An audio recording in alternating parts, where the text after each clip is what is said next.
Este párroco anotaba datos relacionados con el zodiaco, con el horóscopo de los nacidos, ¿no?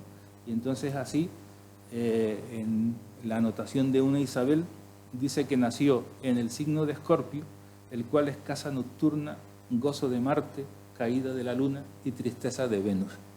Entonces, yo he pensado siempre que me hubiera sentido afortunado si el párroco que me tocó a mí de turno me hubiera escrito algo acerca de mi signo zodiacal y de mi horóscopo, y si hubiera sido posible incluso me hubiera hecho la carta astral, ¿no? Pero como todos sabemos que es bastante difícil, quiero resaltar el mérito de este Juan Mateo de Castro, que además tenía muchos saberes, que parece que incluso escribió una historia de Canarias desaparecida y otra serie de obras, ¿no?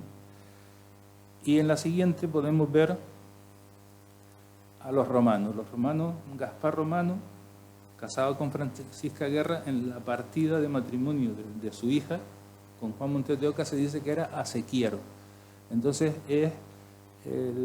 vemos que los libros sacramentales no solamente nos dan una serie de nombres por los que podemos seguir una genealogía, sino de buenas a primeras nos dan un dato que nos dan una luz tremenda acerca de cualquiera de los personajes. Y aquí podemos hablar del mundo del agua en Gran Canaria, que si hay un tema que yo creo que debería ser apasionante para todos los gran canarios, es el del agua, ¿no? Porque nosotros conocemos desde los baladeros y la fiesta de la rama, que los aborígenes clamaban por el agua, por la sequía, iban a implorar, hasta las 1000 fuentes del templo militante de Bartolomé Cairasco de Figueroa, y nuestro paisaje está lleno de obras hidráulicas, de acequias, de presas, de cantoneras, es un patrimonio tremendo ahí que está pues como está, ¿no?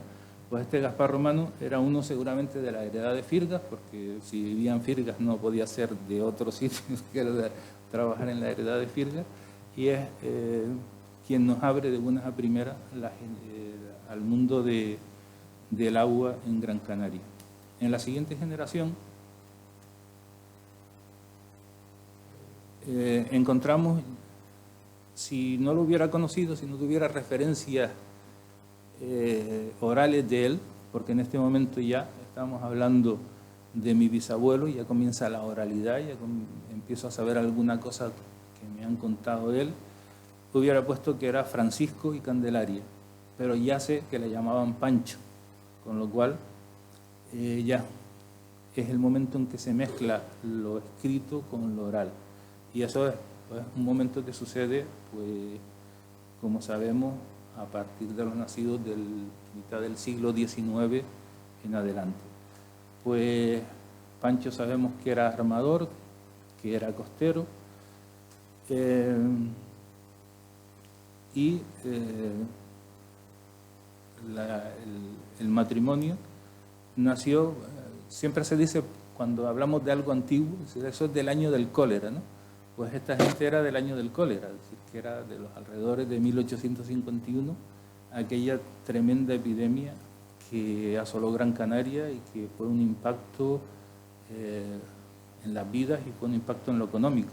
Arrasó por el 10% de la población de la isla, que se dice bastante pronto, pero que es tremendo, ¿no? Entonces los relatos que hay sobre este tiempo, que podemos ver en Millares Torres, son relatos verdaderamente tremendos, ¿no?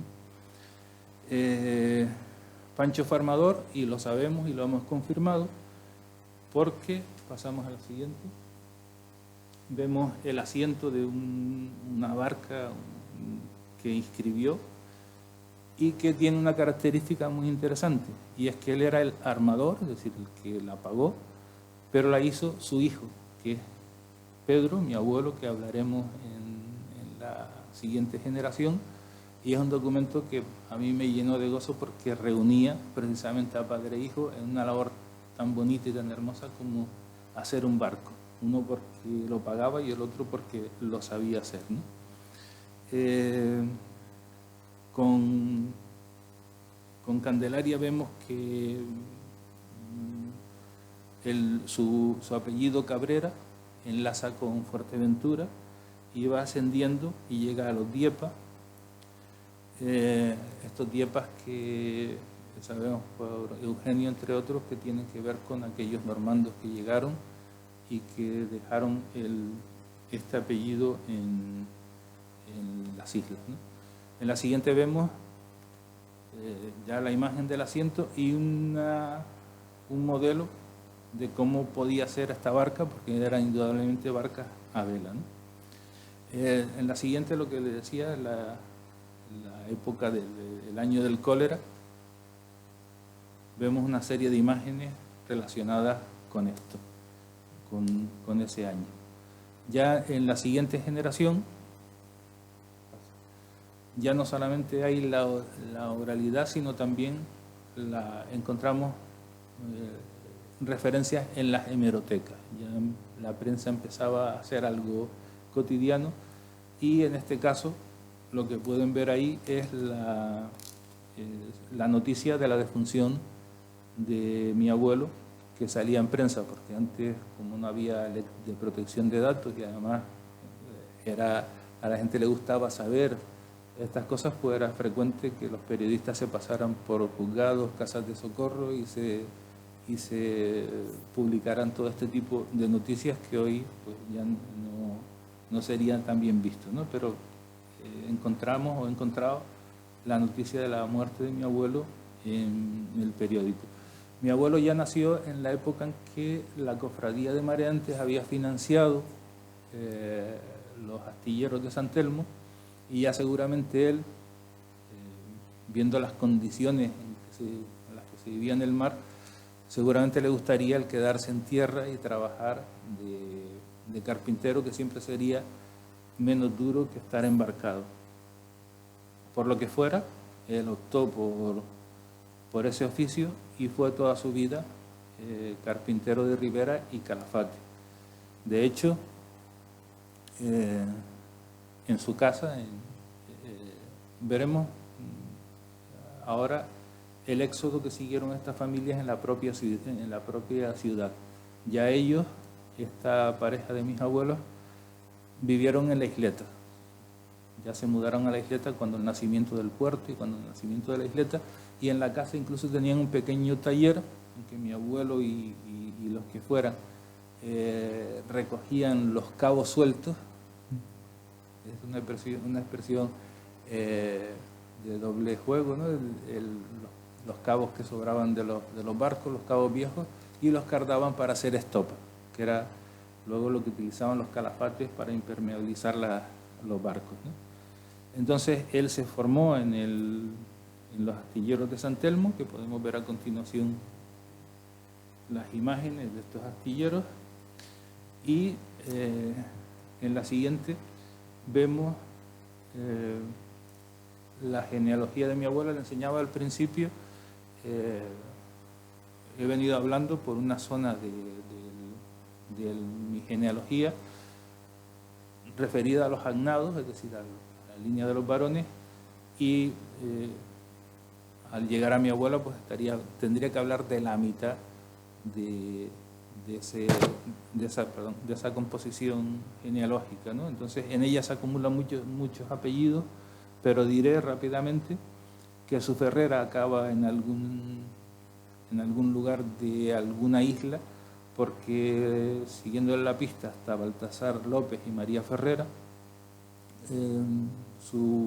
ya se pierden en San Lorenzo. No aparecen ya en los libros, a pesar de que se hace referencia a que son naturales y vecinos de allí. Lo que les decía, que mi padre tenía que haberse llamado Gómez López, es porque su Ferrera lo toma de una mujer, de María, y desaparece el López y se continúa con el Ferrera. Y cerrando el periplo también que él hacía de aquel Marcos Lorenzo, que había llegado desde Sanlúcar de Barrameda hasta Gran Canaria, no es que haga el camino inverso, pero sí tiene una bonita simetría, que los ascendientes de mi abuela también, en la misma generación, el Díaz, ella era Ferrera Díaz, el Díaz también viene de Cádiz y lo conocemos por el matrimonio que se hizo aquí entre Francisco Javier Díaz y Isabel Hidalgo, y que él dice que sus padres son Francisco Roque Díaz y Juana Gómez de Cádiz.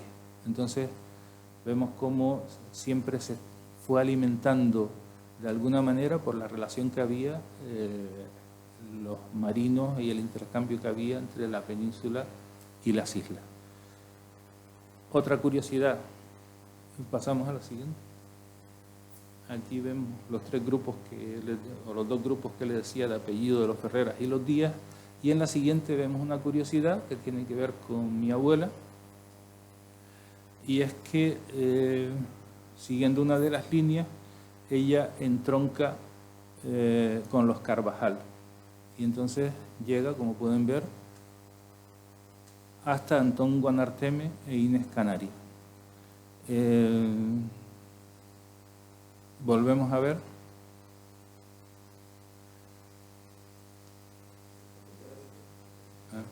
Vale. Vale. Entonces, bueno, lo dejamos en esta genealogía. Vemos el éxodo rápidamente, el éxodo que siguieron estas familias, que empezaron en Triana, en el Terrero, decía el primer matrimonio, fueron siendo empujados con el paso de los años hacia el Risco de San Nicolás, y desde el Risco de San Nicolás, con la creación del puerto, llegaron a la isleta. El fin de la saga acaba con 3 varones de la generación de mi padre y 2 de sus hermanos, un Pedro Suárez, que fue carpintero de Ribera, que fue de los que participó en la famosa Moby Dick, en la creación de la ballena Moby Dick, mi propio padre, que ya no se dedicó al mar, y mi tío, que fue el último marino, que murió después de volver de la guerra a los 22 años y que antes había estado embarcado, entre otros barcos, en el famoso Capitán Pires. A Francisco, por algún acto de guerra que no hemos conseguido saber, le fue concedida la medalla al mérito de guerra. Quería hablarles de los mareantes, que luego pasaron a llamarse costeros, porque eran los que iban a pescar a la costa, y de la pesca del salado. Todo eso lo podrán ver cuando sea la publicación con lujo de detalles en ella.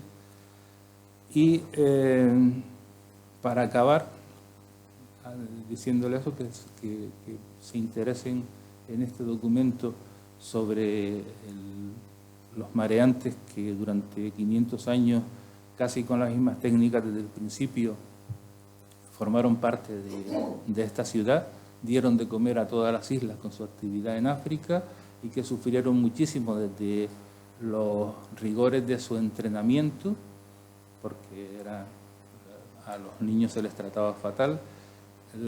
El hecho de vivir en un barco, pues, como decimos aquí, no se podía ser muy repudioso, porque la convivencia era muy estrecha. Entre ellos los apresaban los corsarios, los apresaban los enemigos de la España de turno, tenían que sufrir tempestades, etcétera, etcétera. Es decir, que una gente que vivió realmente episodios de mucha dureza en la pesca del salado. Pasamos. Este es el éxodo que les decía, que lleva de Triana a la isleta. Pasamos. Estos son los últimos. Esa es una imagen de la famosa Moby Dick. Pasamos. Esta es la cartilla de la concesión, donde se habla de la concesión de la cruz a mi tío. Seguimos. Esto es sobre los mareantes, que en este caso era una especialidad de mareantes, que era costero. Seguimos.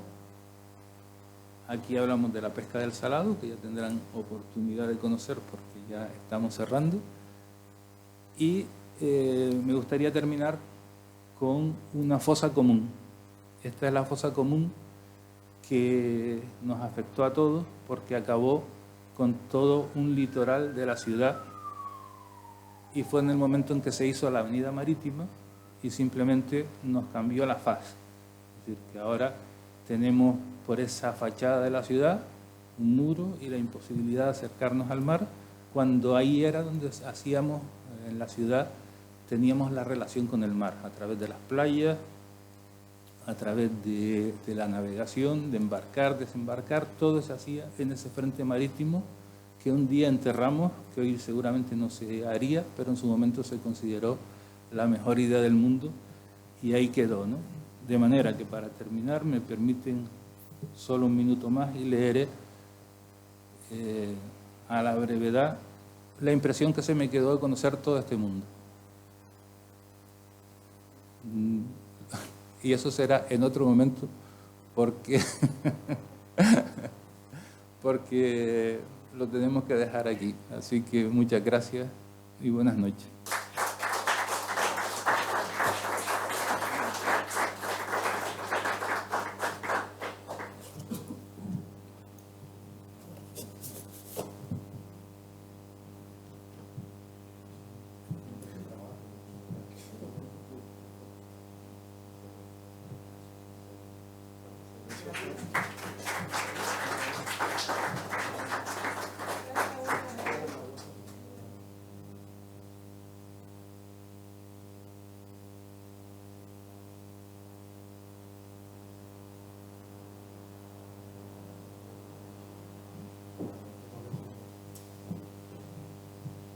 Fernando, si hace el favor. Me queda un minuto.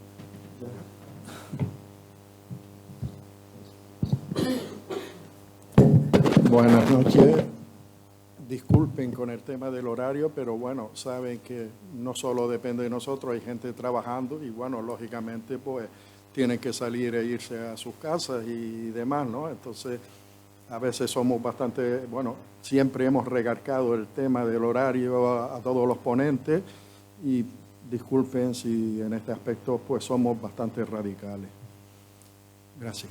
Bueno, ahora recordarles, y Javier lo reiteró, bueno, antes que nada felicitar a los dos ponentes, tanto a Fernando con su brillante ponencia y la ilustrativa ponencia de Javier. Muchas gracias por haberla compartido con nosotros. En este sentido, lo que se trata es que con el tiempo los ponentes nos irán dando las ponencias y las iremos publicando para que ustedes las vean más detenidamente y puedan consultar las fuentes en que se han basado o tomarlo con más tranquilidad y más ampliado. Pues bueno, pasamos ahora al momento de ruegos y preguntas que ustedes quieran hacerle a cualquiera de los ponentes o a los dos. A ver si hay alguna preguntita. Seguro que hay montones porque ha sido bastante breve y a lo mejor quisieran aclarar algo. Yo quería hacer una pregunta acerca del apellido vizcaíno que lo nombró en Galdar. Si sabe, conoce algo de eso. Sí, he llegado hasta donde he llegado en Galdar. Si ahora no tengo la información para ofrecérsela, pero bueno, podemos quedar o si está interesado le puedo decir hasta dónde he llegado con ese vizcaíno.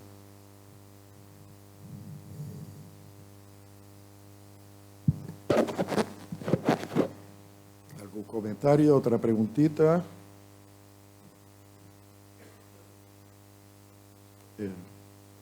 Pablo, venga. Ahí sí, quería preguntar sobre la Inquisición, si hay algún tipo de estadística respecto a la sentencia, o qué tan dura era la Inquisición acá comparada con la Inquisición en la península.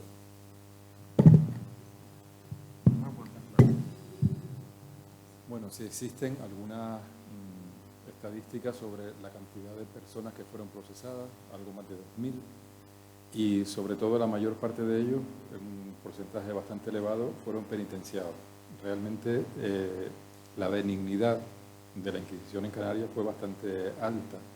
De todos los procesados, que fueron esos más de 2.000, pues, bueno, decir tan solo es simplemente una expresión, fueron penados a muerte 11.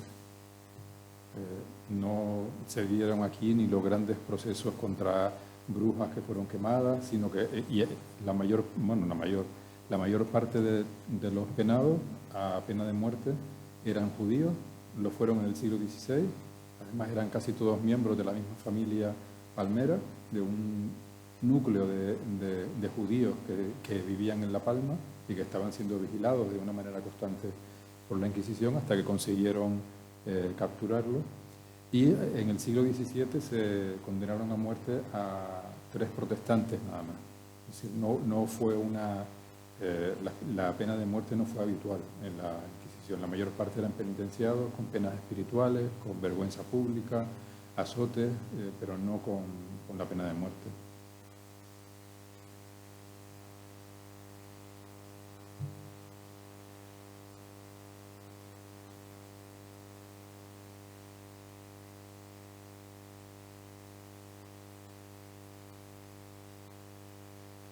¿Alguna pregunta más? Pues muchas gracias a ambos. Y bueno, ahora para la clausura llamo a don José Joaquín, director de esta casa y presidente del Encuentro de Genealogía Gran Canaria.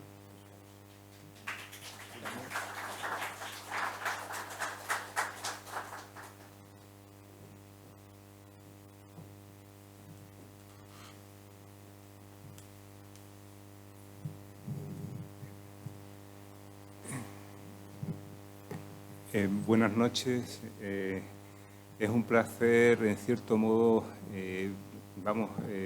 haber podido empezar esta presidencia, porque realmente los conocimientos genealógicos míos son los habituales, algunos un poco, pero no, digamos, esta nueva vertiente tan transformadora de la genealogía y que conduce pues de una manera transversal a muchísimos campos y sobre todo que de alguna manera contribuye a iluminar esa especie de oscuridad que hay en nuestro pasado, que parece que no hay nada y resulta que hay muchísimo, porque existe por ahí un mito, no sé si digamos, no sé si es forzado, como que no tenemos datos de nuestra historia, o eso parecía que llegábamos, porque cuando iniciábamos los conocimientos de la historia de Canarias, pues era la conquista y 4 datos más, y tenemos una historia riquísima